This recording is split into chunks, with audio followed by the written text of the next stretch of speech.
তো হেই ভিউয়ার্স, কেমন আছেন সবাই? আশা করব সবাই ভালো আছেন। তো আজকে আমরা এক্সপ্লেন করছি লাক কি মুভিটা। আর এই মুভিটা বানানো হয়েছে খুবই ইন্টারেস্টিং একটা গল্প নিয়ে।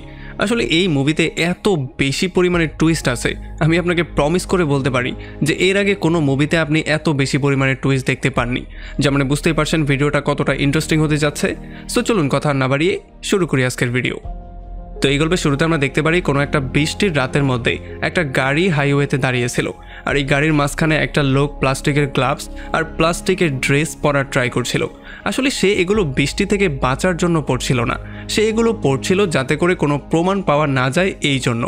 আর একটু পরেই আমরা দেখতে পারি স্যুট বুট পরা একটা লোক যখন ছাতি নিয়ে তার গাড়ির কাছ দিয়ে যাচ্ছিল, তখনই সে বাইরে বেরিয়ে সেই লোকটার পেটে ছুরি ঢুকিয়ে তাকে সেখানে মেরে ফেলে। আর এরপর তার পুরো লাশটা সে তার গাড়ির ডিকির মধ্যে ভরে সোজা চলে আসে ড্রাইভিং সিটে। আর এখানে এসে সে সেই প্লাস্টিকের ড্রেসটা আর প্লাস্টিকের গ্লাভসটা সরায়। আর তখন আমরা দেখতে পারি তার আসল ফেসটা। আসলে আমরা জানতে পারি এই পেশাদার খুনির নাম হচ্ছে গিয়ে জ্যাক। আর এরপরে জ্যাক ঘড়ির দিকে তাকায়, আর যখন সে বুঝতে পারে সঠিক সময় চলে এসেছে, তখন সে তার গাড়ি নিয়ে বেরিয়ে চলে যায়। তো এরপরে পরদিন সকালে আমরা দেখতে পারি হ্যারি নামের একটা ছেলেকে, যে কিনা তার জীবন নিয়ে প্রচণ্ড বিরক্ত হয়েছিল। আসলে সে একটা সময় অ্যাক্টর হতে চাইছিল, তবে যেহেতু সে কোনো কাজই পাচ্ছিল না, এই জন্য তার স্বপ্নটা মাটির সঙ্গে মিশে গিয়েছিল। আর এখন যেহেতু তার কাছে একটা পয়সা পর্যন্ত নেই, এই জন্য সে গলায় দড়ি দিয়ে মরার ট্রাই করছিল। তবে তখনই এখানে তার বাড়ির মালিক চলে আসে, আর সে তাকে বলে যে বাবা, তোমার জন্য আমি নুডলস নিয়ে এসেছি, সো প্লিজ দরজাটা খোলো। যদিও হ্যারি বারবার করেই তাকে ইগনোর করার ট্রাই করছিল, তবে যেহেতু সে নুডলসের নাম শুনতে পেয়েছে আর সে ক্ষুধার্তও ছিল, এই জন্য সে তাকে আর ইগনোর করতে পারেনি। সে গিয়ে দরজাটা খুলে দেয়। তবে যখনই সে দরজাটা খুলে দেয়, তখনই এই বাড়ির মালিক তার উপরে চিল্লাচিল্লি করা শুরু করে, কারণ সে কয়েক মাস ধরেই ভাড়া পরিশোধ করেনি। আর এরপর সে তাকে রাগারাগি করে বলে যে যদি 2 দিনের মধ্যে সে পুরো ভাড়া পরিশোধ না করে, তাহলে সে তাকে ঘর থেকে বের করে দেবে। আর যাওয়ার আগে সে তাকে গোসল করার জন্য বলে, কারণ ঘরটাকে সে ডাস্টবিন বানিয়ে রেখেছিল। তো এরপরে গোসল করার জন্য সে চলে আসে একটা পাবলিক সোনাতে। আর এখানে সে প্রথমবারের মতো জ্যাকের সঙ্গে মিট করে। সে দেখতে পারে জ্যাক তার হাত থেকে রক্তের দাগ পরিষ্কার করছিল। আর তখন তার নজর পড়ে তার খুবই দামি ঘড়িটার উপরে। আর এই জন্য সে বুঝতে পারে সে খুবই বড় লোক টাইপের কেউ। যাই হোক, এরপরে যখন হ্যারি গোসল করার ট্রাই করছিল, তখনই জ্যাক সোনার মধ্যে চলে আসে। আর তখনই ভুল করে হ্যারির হাত থেকে সাবানটা পিছলে যায়। আর যেহেতু জ্যাকও হেঁটে আসছিল, এই জন্য সেই সাবানটা গিয়ে তার পায়ের নিচে পড়ে, যেই জন্য জ্যাক ভয়ঙ্করভাবে এখানে আশ্রে পড়ে। আর যখনই তার মাথাটা ফ্লোরের সাথে ধাক্কা লাগে, তখনই সে সেখানে বেহুশ হয়ে যায়। আর তার হাত থেকে তার লকারের চাবিটা সোজা গিয়ে হ্যারির পায়ের সাথে লাগে। এরপরে হ্যারি বাকি সবার সাথে জ্যাককে দেখার জন্য যায়, আর সে তার চাবিটা দেওয়ার জন্য নিচের দিকে ঝুঁকে পর্যন্ত। তবে তখনই সে তার মনটা চেঞ্জ করে ফেলে, আর সে তার নিজের চাবির সাথে জ্যাকের চাবিটা বদল করে দেয়। যদিও এখানে আপনার মনে হতে পারে সিম্পল একটা চাবিই বদল হয়েছে, কিন্তু এই চাবি বদল হওয়ার জন্য আসলে কি ভয়ঙ্কর একটা জিনিস হতে যাচ্ছে, সেটা আমরা একটু সামনেই দেখব। এরপরে যখন এদিকে জ্যাককে হসপিটালে নিয়ে আসা হয়, তখন অন্যদিকে হ্যারি জ্যাকের চাবিটা নিয়ে জ্যাকের লকারটা খুলে ফেলে। আর এই লকারের মধ্যে তাকানোর পরে সে পুরোপুরি শক্ট হয়ে যায়। সে দেখতে পারে এখানে দামি দামি অনেক জিনিস পড়েছিল। এরপর সে জ্যাকের দামি স্যুটটাকে গায়ে দেয়, আর তার সমস্ত জিনিসপত্র নিয়ে সেখান থেকে বেরিয়ে চলে আসে। আমরা দেখতে পারি সে সোজা স্যুটবুট পরে চলে আসে তার বাড়িওয়ালার সামনে। এখানে তার সমস্ত পাওনা সে মিটিয়ে দেয়। আর এরপর সে সেই সমস্ত মানুষদেরকেও টাকা মিটিয়ে দেয় যাদের থেকে সে এতদিন হাওলাত নিয়েছিল। এরপর সে চলে আসে সোজা জ্যাকের দামি গাড়িটার মধ্যে। আর এখানে বসে বসে সে এটা চিন্তা করা শুরু করে যে এইটা কি আসলেই সে বাস্তবে দেখতে পাচ্ছে, নাকি এটা কোনো স্বপ্ন হচ্ছে। এরপরে ফাইনালি হ্যারির সিদ্ধান্ত নেয় সে জ্যাকের সমস্ত জিনিসপত্রগুলো তাকে ফেরত দিয়ে দিবে। আর যখনই সে সমস্ত জিনিস নিয়ে হসপিটালে চলে আসে, তখন সে দেখতে পারে জ্যাক জ্ঞান ফিরে পাওয়ার পরেই বারবার করে তার নাম নেওয়া শুরু করেছে। এটা শোনার পরে তো সে অনেক বেশি ভয় পেয়ে যায়। তবে আসলে ব্যাপারটা ছিল জ্যাক নিজে মনে করছে সে হচ্ছে গিয়ে হ্যারি। আসলে যেহেতু তার মাথায় সে আঘাত পেয়েছে, এই জন্য সে তার সমস্ত স্মৃতি ভুলে গিয়েছে। আর ডক্টররা তাকে বলে দিয়েছে তার নাম হচ্ছে গিয়ে হ্যারি, কারণ হ্যারির চাবিটাই তার কাছে পাওয়া গিয়েছিল। আর যখন হ্যারি এই ব্যাপারটা জানতে পারে, তখন সে কিছু না বলে চুপচাপ সমস্ত জিনিসপত্র নিয়ে সেখান থেকে দ্রুত বেরিয়ে চলে আসে। তো এরপরে যখন জ্যাক হসপিটাল থেকে সুস্থ হয়ে বাসার দিকে ব্যাক করছিল, তখন সে দেখতে পারে তার কাছে বিল পরিশোধ করার মতো টাকা পয়সা নেই। তবে তখনই লিনা নামের একটা প্যারামেডিক এসে তাকে সাহায্য করার সিদ্ধান্ত নেয়। যদিও লিনা এটা জানতো না জ্যাক কী করে, আর জ্যাকও জানতো না সে কী করে, কোথায় থাকে। তবে সে তবুও লিনার কাছে প্রমিস করে সে যেই কোনো ওয়েতে তার টাকা পরিশোধ করে দিবে। তো এরপরে গাড়ির মধ্যে লিনা জ্যাককে তার বয়স আর সে কোথায় থাকে সেটা জিজ্ঞেস করে। তবে জ্যাক কিছুই মনে করতে পারছিল না, আর সে এইটাও মনে করতে পারছিল না তার বয়স কত। এই জন্য সে পকেট থেকে কাগজ বের করে সেটাকে চেক করে দেখতে পারে যে তার বয়স হচ্ছে মাত্র 32 বছর। তবে এইটা শোনার পরে লিনা একটু বেশি শকড হয়ে যায়, কারণ জ্যাককে দেখতে এর চেয়ে অনেক বড় মনে হচ্ছিল। আর তখন এদিকে হ্যারি জ্যাকের অ্যাড্রেসটাকে খুঁজতে খুঁজতে সোজা তার বাড়িতে চলে আসে। আর এই বাড়ি দেখার পরে তো সে পুরো শকড হয়ে যায়, কারণ এত দামি একটা বাড়ি সে জীবনে কল্পনাও করতে পারেনি, কারণ জন্ম থেকে সে হচ্ছে গিয়ে গরিব। আর এখানে যখন সে ভালো করে চেক করে তখন সে জ্যাকের অনেকগুলো ড্রেস পেয়ে যায়, মানে অনেকগুলো ইউনিফর্ম পেয়ে যায়, যেখানে সে দেখতে পারে কিছু ইউনিফর্ম সেনাবাহিনীর, কিছু ইউনিফর্ম পুলিশের, আবার কিছু বিমান বাহিনীরও আছে। আর তখন এদিকে লিনা আর জ্যাক হ্যারির অ্যাড্রেসটা খুঁজতে খুঁজতে সোজা হ্যারির ঘরে চলে আসে। আর ঘরের অবস্থা দেখার পরে তারা দুজনেই পুরোপুরি শকড হয়ে যায়।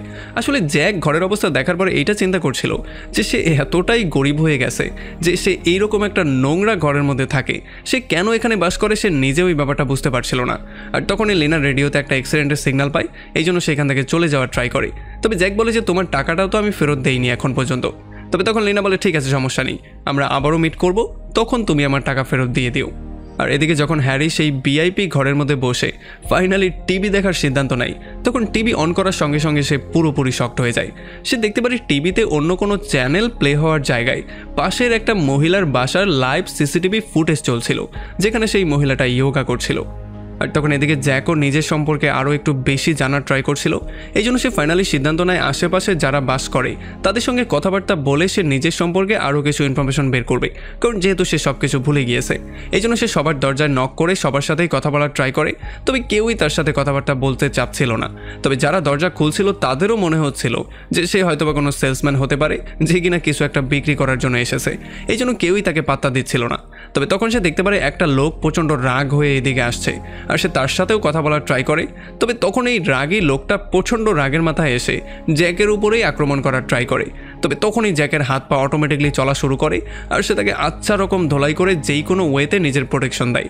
তবে এইটা করার পরে জ্যাকও পুরোপুরি শকড হয়ে গিয়েছিল, সে বুঝতেই পারছিল না সে এই কাজটা করলো কিভাবে। তো এর একটু পরে যখন আবারও লিনা জ্যাকের বাসায় ব্যাক করে, তখন সে দেখতে পারে জ্যাক ফ্লোরে বসে জোরে জোরে কাশছিল। আর যখন সে তাকে কারণটা জিজ্ঞেস করে তখন সে বলে যে আমি একটা সিগারেট খাওয়ার ট্রাই করছিলাম, তবে এটা আমি কোনোভাবে খেতেই পারছিলাম না। তবে তখন লিনা তাকে বলে যে তুমি পাগল হয়ে গেছো, যদি তুমি খেতে না পারো তাহলে তুমি খাবে না, তুমি এটাকে ট্রাই কেন করছো? তবে তখন জ্যাক বলে যে ঘরের মধ্যে অনেকগুলো সিগারেটের প্যাকেট আর অনেকগুলো সিগারেট পেলাম, এই জন্য আমি চিন্তা করলাম যে হয়তোবা আমি সিগারেট আগে খেতাম, এই জন্যই আমি ট্রাই করছিলাম। তবে এখানে যখন লিনা জ্যাকের সাথে আরও কিছু সময় স্পেন্ড করে তখন সে জানতে পারে জ্যাক চাকু দিয়ে খুবই ভালো কারিগরি করতে পারে, এই জন্য সে তাকে নিয়ে সোজা চলে আসে তার আন্টির রেস্টুরেন্টে। আর এখানে তাকে একটা কাজ দেওয়ার জন্য সে অনুরোধ করা শুরু করে, যদিও তার আন্টি জ্যাককে কোনোভাবেই কাজ দিতে চাইছিল না, তবে যেহেতু বারবার লিনা রিকোয়েস্ট করছিল এই জন্য ফাইনালি সে তাকে একটা কাজ দিয়ে দেয়। তবে সে তাকে দুইটা শর্তও দিয়ে দেয়। সে বলে প্রথমত সে খুবই ভালো করে কথাবার্তা বলবে, দ্বিতীয়ত সে বেশি বেশি হাসবে, আর নয়তোবা তার সমস্ত কাস্টমারই চলে যেতে পারে। আর তখন এদিকে জ্যাকের আসল ঘরের মধ্যে হ্যারি এখন পর্যন্ত সার্চ করেই যাচ্ছিল। এখানে সে নানান জিনিস পেয়ে যায়, কিছু জায়গায় তো সে লুকানো কিছু টাকা পেয়ে যায়, কিছু জায়গায় সে ছুরির অনেক বড় একটা কালেকশন পেয়ে যায়, আবার কিছু জায়গায় সে নকল আইডি কার্ড, নকল অন্য অন্য দেশের পাসপোর্টও পেয়ে যায়। আর এখানে সে একটা সিক্রেট রুমও পেয়ে যায়, যেখানে দেয়ালে সেই পাশের ঘরের মহিলার পিকচার লাগানো ছিল, মানে যার নাম হচ্ছে অঞ্জু, তার সম্পর্কে নানান রকমের কিছু তথ্যও ছিল। আর তখনই পুলিশ রেডিওতে একটা সিগন্যাল বেজে ওঠে, আর এইটা শোনার পরে হ্যানরি একটু বেশি ভয় পেয়ে যায়। আর তার মনে হয় যে হয়তো বা জ্যাক হচ্ছে গিয়ে কোনো পুলিশ কর্মকর্তা, কারণ তার বাসায় সে ইউনিফর্মও দেখতে পেয়েছে। আর তার মনে হয় হয়তো অঞ্জু কোনো কেসের আসল সাক্ষী হতে পারে, আর তাকে সেভ করার দায়িত্ব হয়তো জ্যাককে দেয়া হয়েছিল। এই জন্য হ্যানরি পরে গিয়ে অঞ্জুকে খুঁজে বের করার ট্রাই করে, সে আশেপাশে সবার সাথে কথাবার্তা বলার ট্রাই করে, আশেপাশে অঞ্জুর ঘরটা খোঁজার নানান রকমের ট্রাই করে, তবে কোনোভাবেই সে অঞ্জুর কোনো খোঁজখবরই পাচ্ছিল না। এই জন্য প্রচণ্ড বিরক্ত হয়ে যখন সে আবারও বাসায় ব্যাক করে তখন সে টিভি অন করে অঞ্জুকে দেখার সিদ্ধান্ত নেয়। তবে তখনই সে দেখতে পারে অঞ্জু কিছু একটা করার প্র্যাকটিস করছিল, সে তার নিজের মাথায় বাড়ি দিয়ে নিজেই পড়ে যাওয়ার নাটক করছিল, আর এই কাজটা সে বারবার করে করার ট্রাই করছিল। আর তখন সে এই ব্যাপারটা বুঝতে পারে যে এই শব্দগুলো আসলে উপরের ফ্লোর থেকে আসছে, তার মানে সে বুঝতে পারে সে হয়তো উপরের ফ্লোরেই বাস করে। এই জন্য একটু পরেই সে চলে আসে অঞ্জুর ঘরের সামনে, আর অঞ্জুর ঘরে নক করা শুরু করে। যখনই অঞ্জু দরজাটা খুলে তখন সে বলে আমি আপনার নতুন প্রতিবেশী, আর আমি আপনার সাথে একটু কথাবার্তা বলতে চাই। আমরা দেখতে পারি সে তার সাথে ফ্রেন্ডশিপ করারও ট্রাই করে, তবে অঞ্জু কোনোভাবেই তার প্রতি ইন্টারেস্টেড ছিল না, এই জন্য সে আস্তে করে দরজাটাকে বন্ধ করে দেয়। আর অন্যদিকে আমরা দেখতে পারি জ্যাক রেস্টুরেন্টে মন দিয়ে কাজ করা শুরু করে দিয়েছিল, আর যেহেতু সে চাকু স্পেশালিস্ট ছিল এই জন্য তার চাকুর সাহায্যে সে খুবই ভালো একজন শেফও হয়ে গিয়েছিল। আসলে তার নতুন নতুন খাবারের আইটেমের কারণে এখন এই রেস্টুরেন্টের মধ্যে সবসময় ভিড় লেগেই থাকতো। আর কয়েকদিন পরে যখন লিনা জ্যাকের সঙ্গে তার বাসায় আসে তখন সে তাকে বলে যে 25 তারিখে তুমি তোমার বেতনটা পেয়ে যাবে, কারণ তুমি 24 তারিখে জয়েন করেছিলে। আর এইটা শোনার পরেই জ্যাক ক্যালেন্ডারের দিকে তাকায়, তবে তখন লিনা তাকে বলে এইটা আগের মাসের ক্যালেন্ডার। আর যখনই লিনার চলে যাওয়ার পরে জ্যাক এই ক্যালেন্ডারটাকে উল্টায় তখন সে জানতে পারে যে 25 তারিখে আসলে তার কোথাও যাওয়ার ডেট ছিল। এরপরে যখন 25 তারিখে সে সেই জায়গা মতো চলে আসে তখন সে দেখতে পারে একটা লোক কিছু মানুষজনের নাম লিখে তাদেরকে গাড়িতে তুলছে। আর যখন সে গিয়ে তাকে জিজ্ঞেস করে তারা কোথায় যাচ্ছে তখন সে বলে তারা মুভির শুটিংয়ের জন্য সেটে যাচ্ছে। আর যেহেতু এখন জ্যাকও হেনরির লাইফটাই লিড করছিল এই জন্য সেও তার নিজের নামটা লিখিয়ে গাড়ির সেটে চলে যায়। তবে যখন সে মুভির সেটে যায় তখন সারা দিনে সে অনেকগুলো ভুল করে ফেলে। আর তখন অন্যদিকে আমরা দেখতে পারি হ্যারি অঞ্জুকে সেফটি দেওয়ার জন্য তাকে ফলো করা শুরু করে। সে দেখতে পারে অঞ্জু প্রথমেই গিয়ে তার মায়ের সঙ্গে মিট করে আর তাকে বলে সে একটা ট্রিপে যাবে। এইটা বলে সেখান থেকে সে যখনই আবারও হলওয়েতে ব্যাক করে তখন আবার হ্যারি তাকে ফলো করা শুরু করে। কিন্তু একটু সামনে যাওয়ার পরেই অঞ্জু কাউকে দেখার পরে একটু বেশি চমকে যায় আর সে উল্টো দিকে যাওয়া শুরু করে। আর তখন হ্যানরি এই ব্যাপারটা দেখতে পারে যে একটা লোক আসলে অঞ্জুকে পেছন থেকে ফলো করছিল। আর তখন হ্যানরি মনে পড়ে যে আসলে সেই লোকটাকে জ্যাকের সেই বোর্ডে দেখতে পেয়েছিল। এই জন্য সে বুঝতে পারে সে হয়তোবা কোনো কিলার হতে পারে। এই জন্য সে অঞ্জুকে বাঁচানোর জন্য তাকে সেখান থেকে ধরে গাড়ির মধ্যে এনে ঢুকিয়ে দেয়। আর এদিকে সারাটা দিন শুটিং শেষ করার পরে যখন তাদের কাজ শেষ হয়ে যায় তখন তাদের সবাইকে টাকা দেয়া হয়। জ্যাকও তার টাকাটা বুঝে পেয়ে যায়। তবে এখানে সে তার নিজের নামের পাশে তার বাবার নামটাও পেয়ে যায়। এই জন্য সে তার বাবার অ্যাড্রেস খুঁজতে খুঁজতে তার বাবার সাথে মিট করতে চলে আসে। আসলে তার বাবা ছিল একজন বারবার। আর যখন সে দোকানের মধ্যে যায় তখন সে শুনতে পারে তার বাবা আসল হ্যানরি সম্পর্কে কাস্টমারের সঙ্গে কথাবার্তা বলছিল। এই জন্য সে বসে বসে শুনে সেই সমস্ত কথাবার্তাগুলো হজম করার ট্রাই করে। মানে তার মনে হচ্ছিল তার নিজের ব্যাপারেই কথাবার্তা হচ্ছে। তবে তখন হ্যানরির বাবা বলে যে হ্যানরি হচ্ছে গিয়ে একটা খুবই বজ্জাত আর খুবই অকর্মা একটা ছেলে, তাকে জন্ম দেওয়াটাই আমার ভুল হয়ে গেছে। আর এগুলো শোনার পরে জ্যাকও একটু বেশি আপসেট হয়ে যায় আর প্রচণ্ড মন খারাপ করে চুপচাপ সেখান থেকে বেরিয়ে চলে আসে। এরপরে জ্যাক লিনার কাছে গিয়ে বলে যে অ্যাক্সিডেন্টের আগে আমি একজন অ্যাক্টর হতে চেয়েছিলাম, তবে অ্যাক্সিডেন্টের পরে আমি সমস্ত ব্যাপারটা ভুলে গিয়েছি। কিন্তু এখন যেহেতু আমি এটা আবারও মনে করতে পেরেছি সো এই জন্য এখন আমি আমার মন প্রাণ দিয়ে যেই কোনো ওয়েতে আমার স্বপ্নটাকে আবারও পূরণ করেই ছাড়ব। আর তখন অন্যদিকে আমরা দেখতে পারি যখনই হ্যানরি অঞ্জুকে টিভিতে ফলো করছিল তখন সে দেখতে পারি অঞ্জু তার সমস্ত জিনিসপত্র একটা লাগেজে প্যাক করে সেটা নিয়ে সোজা বেরিয়ে রাস্তার এই পারে চলে আসে। আর সেখানে কিছুক্ষণ কারোর জন্য ওয়েট করে। কিন্তু অনেকক্ষণ ওয়েট করে যখন কেউ আসছিল না তখন প্রচণ্ড মন খারাপ করে সে আবারও বাসায় ব্যাক করে আর ক্যালেন্ডারের তারিখের সঙ্গে মেলানোর ট্রাই করে। আসলে সে চিন্তা করছিল সে কি ভুল তারিখে গিয়ে দাঁড়া হয়ে গেল কিনা। আর তার মনে হয় যে হয়তোবা তাকে সামনের থার্সডেতে যেতে হবে। আর এদিকে আসল জ্যাক নিজেকে অ্যাক্টর বানানোর জন্য সমস্ত রকম করে ট্রাই করছিল, যত রকম করে চেষ্টা করা যায় সে সমস্ত ট্রাই করছিল। আর একটা সময় যখন সে শুটিং সেটে যায় তখন সে হিরোর বডিগার্ডের একটা রোল পেয়ে যায়। তবে যখনই শুটিং শুরু হয়ে যায় তখন এখানে মারামারি দেখার পরে জ্যাক আর নিজেকে কন্ট্রোল করতে পারে না। সে আগ বাড়িয়ে গিয়ে সবার সাথে ফাইট করে হিরোকে বাঁচানোর ট্রাই করে।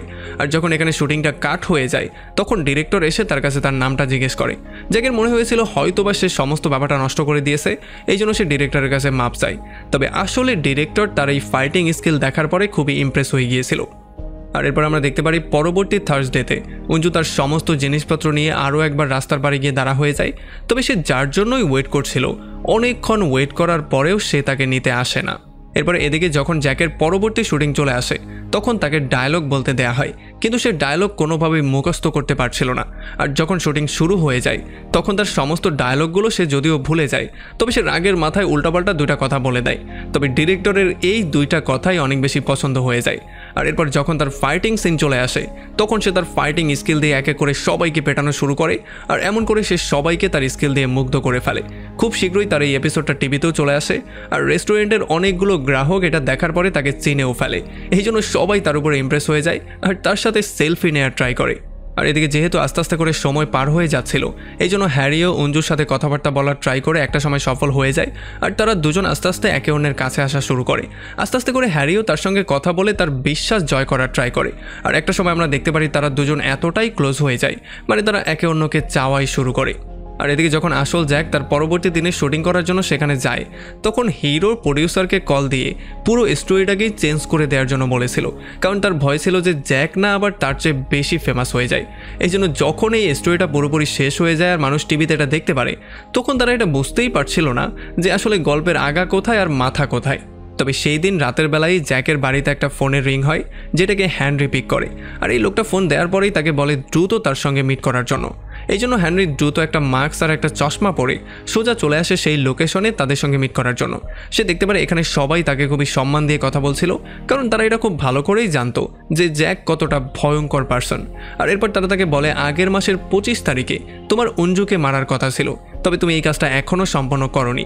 সো এই কাজটা তোমার দ্রুতই সম্পন্ন করতে হবে, কারণ যদি তুমি এই কাজটা সম্পন্ন না করো আর অঞ্জু একবার পুলিশ স্টেশনে চলে যায়, তাহলে আমাদের কপালে ভয়ঙ্কর একটা বিপদ চলে আসতে পারে। আর তখন আমরা দেখতে পারি একটা লোক সিক্রেটলি মিটিংয়ের সমস্ত কথাবার্তাগুলো দূর থেকেই একটা ডিভাইসের মাধ্যমে শুনছিল। আর যখনই এখান থেকে হ্যারি টাকা পয়সা নিয়ে বেরিয়ে চলে যায়, তখন আমরা দেখতে পারি এই লোকটা তার লোকজনকে হ্যারিকে ফলো করার জন্য বলে, যাতে করে তারা অঞ্জুর লোকেশনটাকে বের করতে পারে। আর এরপরে যখন হ্যারি তার বাসায় ব্যাক করে, তখন সে প্রচণ্ড রাগের মধ্যে ছিল, কারণ সেই ব্যাপারটা এখন ক্লিয়ারলি বুঝে গিয়েছে যে জ্যাক আসলে কোনো পুলিশ টুলিশ ছিল না, সে ছিল একজন সিরিয়াল কিলার। আর এদিকে যখন জ্যাক একটা সিনেমা শুটিং করতে সেটে গিয়েছিল, তখন এখানের হিরোর তার উপরে এত বেশি রাগ চলে আসে যে শুটিংয়ের নাম করে সে তার মাথায় লাঠি দিয়ে জোরে একটা বাড়ি মেরে দেয়। যদিও এটার জন্য জ্যাকের তার উপরে প্রচণ্ড রাগ চলে আসে, তবে একটু পরে সে মুচকি হেসে দিয়ে সবাইকে জিজ্ঞেস করে যে টেকটা কি আমি সঠিক দিয়েছি।